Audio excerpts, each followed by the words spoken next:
I don't believe that there is any month as beautiful as October or any season as beautiful as autumn, with its warm golds, vibrant reds, orange, and yellow colors that blanket the earth.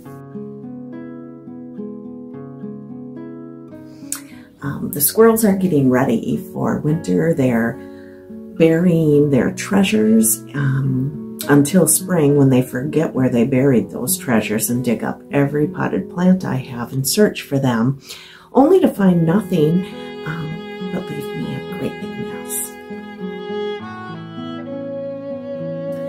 In my practice, the Sabbats tend to represent a season for me. And autumn is the month that holds Samhain. So what does Samhain represent to me? Samhain is my holiest Sabbath. Samhain is about celebrating life and death. A time to celebrate the life I've been given and to remember the role my ancestors play in every day of it. The month of celebrating my beloved dead and communicating and venerating them. Outside, the earth is dying back. I can feel it and I can see it. The trees no longer need the leaves, so they shed them. They fall from the trees and blanket the earth to protect it from the cold and the snow that's coming.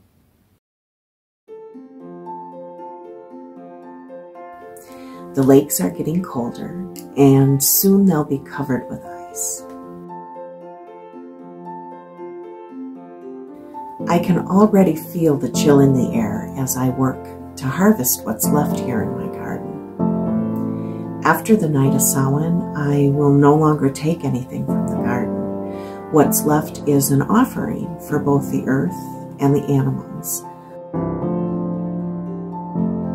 It's a time of year to celebrate life, celebrate the abundance that we've harvested from the previous seasons. A time of giving and sharing that abundance with others and preparing my hearth and home for the cold, harsh winter that lies ahead. It's a time for reflection. What have I harvested in my life over the past year? What am I taking into the next season? What do I need to work out or to change or to leave behind? These are all big, important questions. I miss my mom so much. She's been gone for 4 years now, and in the 4 years since her death, there have been so many times that I've called upon her, needing her advice or just wanting to share some happy or sad moments with her. My mom, she was so special. Her death was so special. And her death is one of my most cherished memories. Her death was surrounded and cocooned in love. She was so happy and comfortable to be home with her kids. She was ready to go, ready to have no more pain, ready and unafraid. She loved us all so deeply, and she showed us that every day of her life. What a wonderful mother she was, a wonderful woman. On her deathbed, she couldn't talk, but she could write, and on a piece of paper, she wrote, "You've been good family." Us kids use that phrase often when remembering her. Even now, when I'm going through some really tough shit, when things are hard for me and my son, or when things are hard for me and my siblings, and we don't know quite how to get past it or what to do, we can look at those words and be comforted by them. My sister, Sharon, had the words carved in stone for all of us and our children. it was from my mom's written note for us in her handwriting. We are a good family. It's all about the love. Mom taught us that. Sometimes I can almost hear her say, "Oh, Treasury," like she always did when I needed comfort from her. This Samhain, venerating her, honoring her and my dad and my grandparents is very important to me.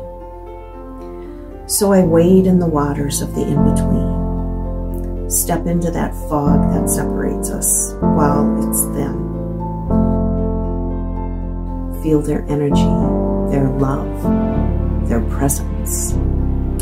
Thank them, tell them I love them. Yeah, it is the holiest season.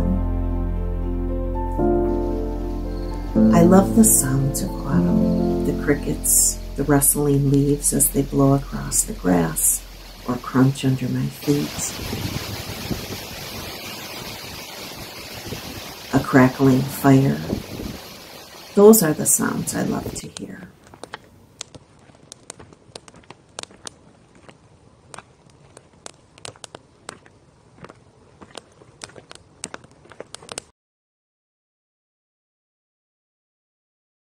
Samhain is the holiest time for me. Halloween is fun, and I used to have a costume party every year for 18 years, actually. It was always such a hoot. Flowing, sailing with the wind, not knowing how this story ends. Kind and brave, I know you'll find a way. Live your truth, and good will come to you.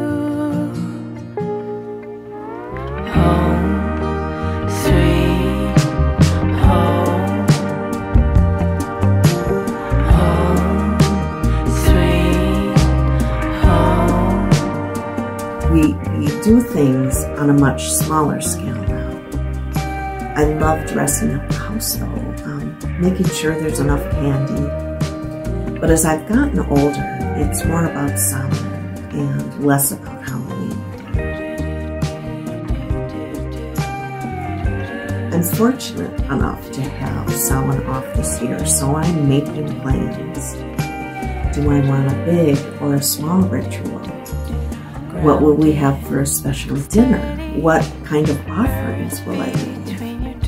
What are my alternate plans in case of rain? Love is true, you know. Come roll, you can borrow calm. Piece by piece, thriving in your palm. Home, sweet home. Together or alone. Build your home. You are your home. Home sweet home.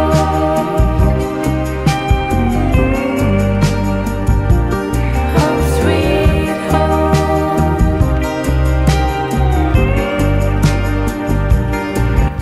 I find that the spirits of summer and the spirits of winter are vastly different. The summer spirits can feel so alive and chaotic and fast and mischievous and louder than the winter spirits, which to me feel quieter, slower. In the summer, I feel like I have to reach out to the spirits. And in the winter, I feel like the spirits reach out to me. So over the last 5 months, I've been working alongside the plant spirits, the tree spirits, the spirits of the land, the elemental spirits, and the fae. the spirits of the other world. They'll soon be harder to find, harder to call upon. During this time of year, I'm beginning to reach out to the spirits of winter, the house spirits, Old Man Winter, the universal spirits, and my witch mother and father. I feel like I work alongside the summer spirits. We're all doing our own thing, but in the winter, I feel like I work directly with the spirits. We work together. And this is the time of transition. The time that the spirits of summer and the spirits of winter meet. The earth is getting ready for what's ahead. And I suppose I should be too, but first I'm sinking into October and drowning in the beauty of this time of year.